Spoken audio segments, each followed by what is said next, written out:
And let's cross now to Brussels to get more from Dave Keating. Dave, just take us through today's court ruling. Well, Abdeslam and his co-defendant, Sofiane Ayari, were convicted of 3 crimes. One was the attempted murder of these police officers in a terrorism context.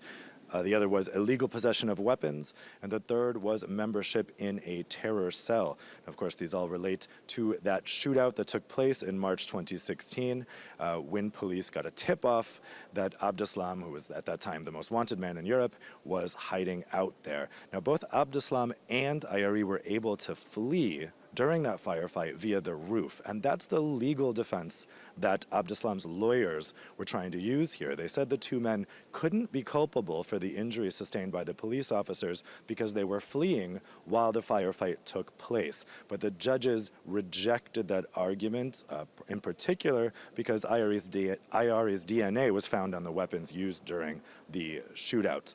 The other argument rejected by the judges was a technical one. Abdeslam's lawyers had tried to say that some linguistic regularities weren't followed during this trial and that the whole case needed to be thrown out because of it.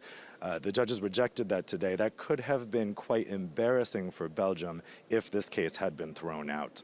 But now that this guilty verdict goes forward, assuming that appeals are not successful, the next big focus will be for Abdeslam, who is in prison in France, awaiting trial for those attacks carried out in Paris several months before this firefight in Brussels.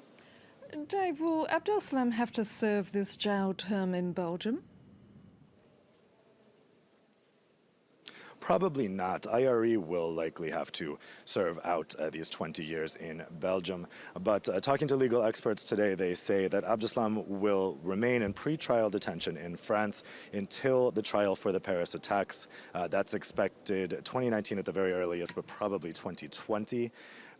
And if he is found guilty of the Paris attacks, he would most likely serve out the entire sentence in France. So depending what happens in that trial over the Paris attacks, Ayari is likely to serve out his term here, but Abdeslam likely not actually going to serve jail time in Belgium.